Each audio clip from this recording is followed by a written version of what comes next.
It's another press conference Monday here at the Seal Center, Steve. We just had a chance to listen to Coach Joe Moorhead ask him some questions about, certainly the upcoming game, the past game, and maybe some things that he was really reserved about talking the past game. We'll get into that a little bit more, but let's start off.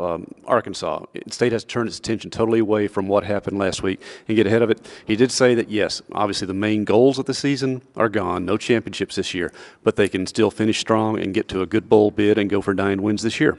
And have some momentum headed into the spring. And that's really the bigger thing at this point is, in many ways, this season has not lived up to the expectations of many Bulldog fans, including us, David. We thought the State had a legitimate chance to go to a New Year's Six bowl game, and now we're talking about kind of the traditional Mississippi State bowls, that same tier with Gator Bowl and Music City Bowl. And listen, we've had some lean years, so we're happy to go to any bowl. We're not complaining about being able to go to there, but State needs to take care of business these next 2 ball games and have an opportunity to have a decent bowl trip somewhere. And listen, Nashville's lovely this time of year, and so there were years that we would have done anything to make that trip. And so, given that opportunity, we'll take it. But the bottom line now is State needs to go take care of business this weekend against Arkansas. They're 2-8. 0-6 in the league, and not having the year that they had hoped to have, but predictably 7th in the West. But this is not a ball game that State can afford to sleepwalk through. No, I think State's about a 3-touchdown favorite at this point, if you pay attention to such things. And Arkansas has been struggling this year. They've had some close calls, though. They played a good second half against LSU. I was listening to it driving back from Tuscaloosa. Those people watched it. Of course, we watched their games previously with Ole Miss, with Texas A&M. They've been competitive. But you always wonder, because there were years Mississippi State would look competitive only because the other team took them for granted. Maybe right now teams are taking Arkansas a little bit for granted because they have questions. They have a young quarterback. Their running back's been injured. They're really shaky on the defensive side. So, and a first-year coach as well in that situation. So this is a game that State, by all rights, should win, should take care of. But how does the Bulldogs handle that post-Alabama hangover? I've done a little research on that, and in recent years have been good, but still, you look historically, Alabama leaves a mark that sometimes lingers for weeks on a program. Well, it's because of the physical toll they often take against you. And I think State, for the most part, got out of the game healthy. We heard an injury report today. No new names on the list, really. Jaquarius Landrews, they're cautiously optimistic about him being back and playing. Colin Hill has been banged up the last couple of weeks, but he's played and has shown to have pretty good burst. I saw a social media posting where he called himself slow for that long run he had against Alabama. But, it was really more of a situation of him being patient, setting up a block. But it doesn't seem to be there. Any new walking wounded for the Bulldogs. Leo Lewis set out last weekend due to an ailment. Expect him back this week. And so the Bulldogs should be healthy and ready to go when they play Arkansas. Well, Kylan didn't look slow when he's flying across the pylon for a touchdown. Oh, wait, on the box score, that touchdown doesn't show. Yes, Mississippi State shut out. They came up 1 week short of going an entire decade without getting shut out. And realistically, they weren't because he scored, but it was taken away. All right, let's get to what I know you're doing a lot of research, have some articles coming up. You're interviewing a lot of people on this and submitting questions to authorities.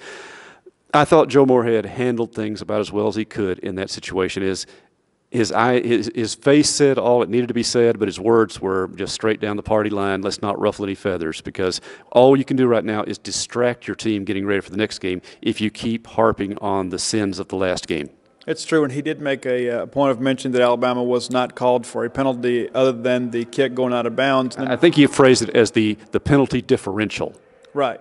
But yeah, he did mention it. But it was clear. A question from Joe Coleman and myself. He was not interested in really entertaining those questions anymore. He did mention that they have made their request to the league office for explanation about a couple of calls, and that Coach John Cohen would take it from there. I had a chance to speak with Coach Cohen on Sunday. He has already been in contact with league officials as early as Sunday morning, and I suspect Saturday night. So it's a normal protocol. But here's the thing: it's not going to change the outcome of the game. No. But perhaps it can change some protocols going forward, because there were certain plays in that ball game. The fumble of Damian Harris, which was a fumble. It wasn't a apparent fumble. Yes. It was a fumble. It should have been reviewed. It shouldn't have taken the control center in Birmingham to make the decision there. It shouldn't have taken Joe Moorhead to challenge it. That's why you put replay in. And so there's some questions being asked. I have forwarded about 30 questions to the SEC office, and once we get their answers, we'll publicize that for free for all Bulldog fans to read exactly what's taking place. And, again, it's not going to change the outcome of the game, and it's not a sour grape situation. The bottom line is Mississippi State had a touchdown nullified on an erroneous call from an official that did not have the proper sight line, though he should have the proper training from this league, and the league needs to answer for that. Well, it's not going to change, as I said, but as I mentioned also, Joe Moorhead's got to handle this very carefully. Yeah. And frankly, media need to handle it carefully too. We want the story on that, but you can't let it be harping to the players all week on how things went any more than you can talk about how bad the loss was in so many respects, because State did a few things well. Offensively didn't execute like they wanted, but defensively stalwart, made some good plays in the kicking game, made some bad plays in the kicking game. The trick is now you've got to be hitting on all cylinders these last two games because you're still 6-4. You've got bowl eligibility. It's what bowl do you want to play in? Arkansas is the first team up. Mississippi State going to this game, this looks like a game you should simply line up and be able to run the ball and make things happen. You should, and not to mention it's senior day. So the emotions are going to be high. The team's going to be focused. They're going to have these commemorative Sonny Montgomery uniforms on. I asked Coach about them. I like them too. They're very sleek. I like the helmet.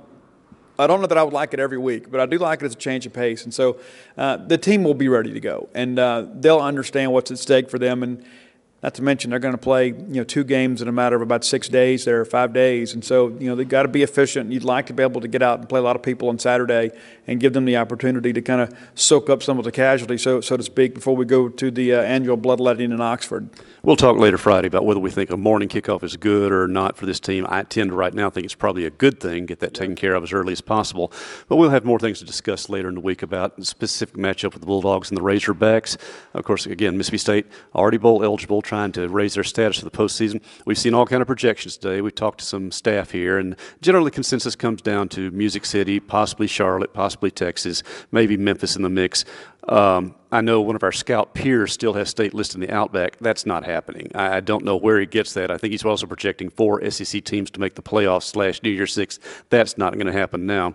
But it's still a great situation for Mississippi State historically when you say, it's not will we go to a bowl. What bowl will we go to is the topic now. Is it a letdown? Yes. But is it still a good point of progress for this program? I still say yes. I don't think there's any question, David. And, we've kind of grown accustomed to making holiday plans that involve football over the last several years. And the bottom line is we want to continue to do that. And I think with this coaching staff and the way that this group is recruiting now and the commitment to football, State should be able to do that. Now it's just a matter of taking the next step as a program. We had hoped that would be this year, but sadly that's not the case. But we're going to still go enjoy these last couple of ball games and then go to a nice ball game somewhere and then get ready for next year.